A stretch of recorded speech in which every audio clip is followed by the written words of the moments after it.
Thank you for joining with me. We are going to pick up and reading the two supplements, Psychotherapy, Purpose, Process, Practice, and the Song of Prayer, both of which were scribed by Dr. Helen Schucman, as was A Course in Miracles, and are extensions of its principles.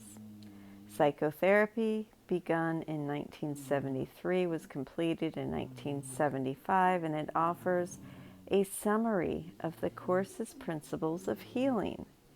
Two people joined in sharing a common interest or goal. While ostensibly written for psychotherapists, all readers can benefit from its teachings. The Song of Prayer was scribed in 1977, and its 3 chapters summarize the Course's teachings on prayer, forgiveness, and healing. It first presents the ego's wrong-minded understanding of these terms, which is then contrasted with the Holy Spirit's right-minded view. These supplements presuppose a basic understanding of the Course's teachings and are helpful adjuncts to a student's study and practice of A Course in Miracles. We will start with Psychotherapy, Purpose, Process, and Practice, an extension of the Miracles of A Course in Miracles by the Foundation for Inner Peace. Introduction. Psychotherapy is the only form of therapy there is. Since only the mind can be sick, only the mind can be healed. Only the mind is in need of healing. This does not appear to be the case, for the manifestations of this world seem real indeed. Psychotherapy is necessary so that an individual can begin to question their reality. Sometimes he is able to start to open his mind without formal help, but even then it is always some change in his perception of interpersonal relationships that enables him to do so. Sometimes he needs a more structured, extended relationship with an official therapist. Either way, the task is the same. The patient must be helped to change his mind about the reality of illusions. The purpose of psychotherapy. Very simply, the purpose of psychotherapy is to remove the blocks to truth. Its aim is to aid the patient in abandoning his fixed delusional system and to begin to reconsider the spurious cause and affect relationships on which it rests. I'm going to repeat that.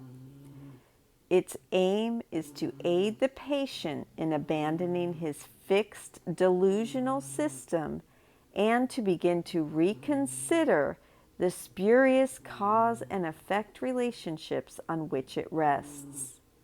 No one in this world escapes fear, but everyone can reconsider its causes and learn to evaluate them correctly. God has given everyone a teacher whose wisdom and help far exceed whatever contributions an earthly therapist can provide. Yet there are times and situations in which an earthly patient-therapist relationship becomes the means through which he offers his greater gifts to both. What better purpose could any relationship have than to invite the Holy Spirit to enter into it and give it his own great gift of rejoicing? What higher goal could there be for anyone than to learn to call upon God and hear his answer? And what more transcendent aim can there be than to recall the way, the truth, and the life, and to remember God? To help in this is the proper purpose of psychotherapy. Could anything be holier? For psychotherapy, correctly understood, teaches forgiveness and helps the patient to recognize and accept it. And in his healing is the therapist forgiven with him. Everyone who needs help, regardless of the form of his distress, is attacking himself, and his peace of mind is suffering in consequence. These tendencies are often described as self-destructive, and the patient often regards them in that way himself. What he does not realize and needs to learn is that this self, which can attack and be attacked as well, is a concept he made up. Further, he cherishes it, defends it, and is sometimes even willing to sacrifice his life on its behalf.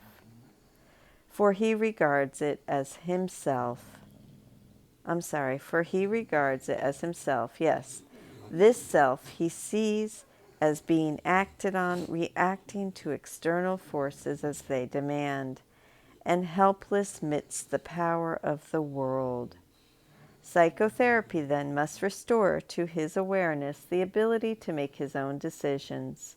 He must become willing to reverse his thinking and to understand that what he thought projected its effects on him were made by his projections on the world. The world he sees does therefore not exist until this is at last in part accepted. The patient cannot see himself as really capable of making decisions, and he will fight against his freedom because he thinks that it is slavery.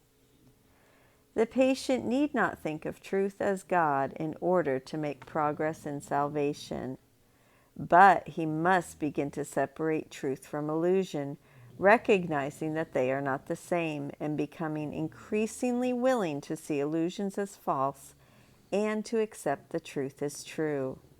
His teacher will take him on from there as far as he is ready to go. Psychotherapy can only save him time. The Holy Spirit uses time as he thinks best, and he is never wrong. Psychotherapy under his direction is one of the means he uses to save time and to prepare additional teachers for his work. There is no end to the help that he begins and he directs by whatever routes he chooses. All psychotherapy leads to God in the end, but that is up to him. We are all his psychotherapists, for he would have us all be healed in him. And so it is. Thank you so much for joining with me in this first part of the purpose of psychotherapy, the introduction, and part 1. I love you. I will see you tomorrow. Thank you for joining with me. Have a beautiful day.